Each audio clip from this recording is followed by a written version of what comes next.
Welcome back, everybody. Today, I want to talk about my top 6 favorite RTS games. Very straightforward title, and with that out the way, we're just going to jump right into this video. Number 6 is Northgard.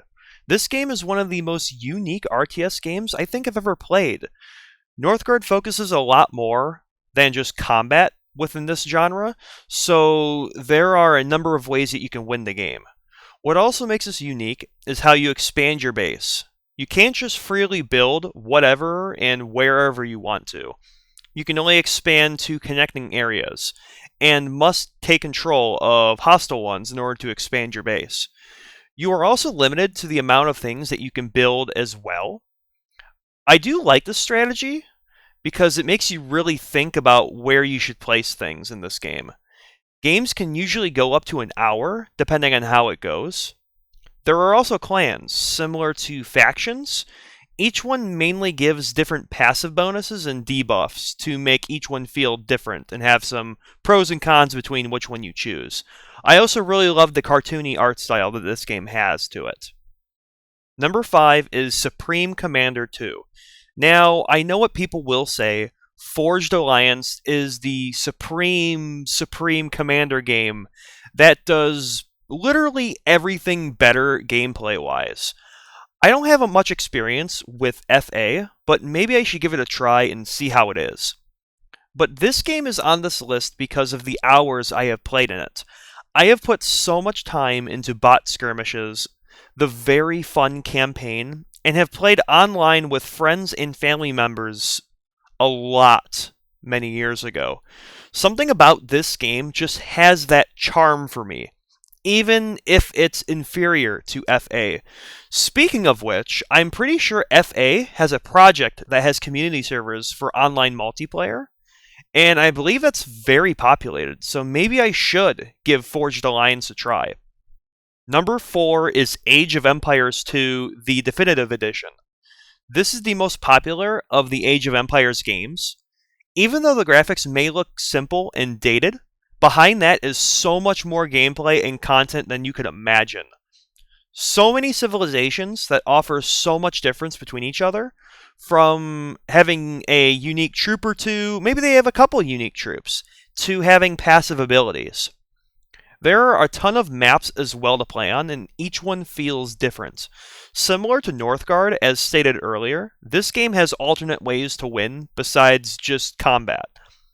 With these civilizations, you can also play one of many different campaigns. There are a lot. And there are also DLC that add even more civilizations to the game too. Age of Empires 2 Definitive Edition has a pretty active player base, so you shouldn't have any problems if you want to play online and want to find a game. Number 3, Command & Conquer Generals 0 Hour. One of the most popular Command & Conquer games of all time. The one that really kicked off this franchise and boosted the genre. 0 Hour is all about simulating a modern war setting, and I have done a couple of videos on this game. With 3 drastically different factions, there is something for everyone. Even though the game definitely shows its age when it comes to its gameplay, and what I mean is the graphics of it, the optimization for modern computers, like setting a certain frame rates or resolution, and gameplay features such as multi-commands and setting up groups of troops. But if you look past these, you will for sure have a great time. The campaigns are also super fun to play. Number 2 is Beyond All Reason, an RTS that's much newer on the block and shows that this genre is thankfully still alive. The reason why this hits the top 2 is due to how addicting the gameplay is. There are literally hundreds of maps to play on, and so many different playstyles that can fit any type of RTS player and changes on any map you play. And there are also hundreds of different units with 2 factions. The complexity of this game is quite challenging as a new player to this game, but the gameplay is very rewarding once you learn it. Beyond All Reason is a game that looks absolutely beautiful, by the way, and can handle battles with thousands of units fighting at the same time. Just be sure, though, to look at the recommended specs before trying a match at that size. Of the 6 games on this list, this would be number 1 if we were talking about the environment design. Because once again, the maps look just so good. All of these things to conclude this section is why this game deserves to be number 2 on my list.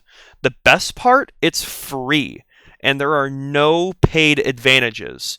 They deserve all the donations that they get, because this game is just incredible.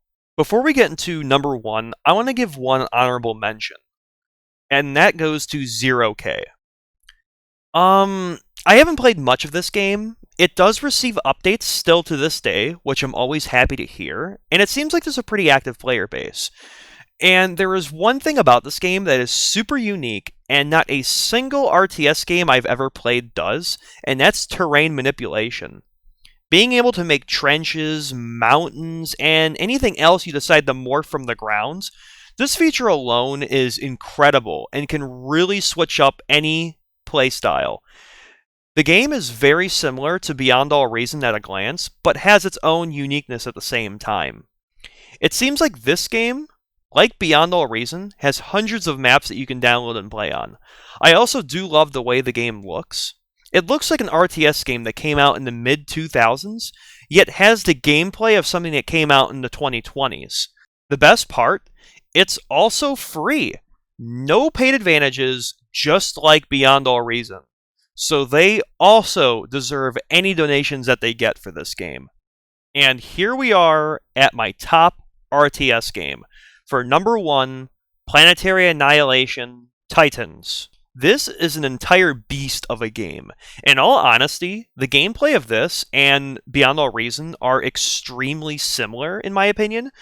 I mean, obviously, besides all the orbital and space-related stuff. But this game, though, all of the space stuff is what makes it extremely addicting. Building bases and commanding armies on planets, moons, being able to transport everybody from one planet to another, or a moon, or however you decide to look at it. This game uses more of a cartoony art style for the graphics, but I absolutely love it. The colors really pop and are easy to see. If commanding troops of hundreds on bodies in the solar system doesn't sound awesome, maybe something else will. How about building thrusters on a moon and then sending it crashing into another body in the solar system, annihilating the entire existence of that terrestrial body? How about inhabiting a metal planet and building a laser on it that can fire at any other body in space like the Death Star? The multiplayer is very alive in this game, and I'm happy to say that this game still gets updates. They might be slow, but it's still updated to this day, and I'm very happy to see that. They are currently working on a new RTS game that I am very thrilled to play when it comes out. If you like custom content, there is a super easy menu to download them from in the game as well. Whether it's quality of life fixes, or if you want to add additional content to the game, or whatever else you'd like, it's there. And with that, this has been my top 6 RTS games of all time. Let me know in the comments what you guys think, and what your favorite RTS game is. Be sure to leave a like and subscribe if you enjoyed, and thank you for watching.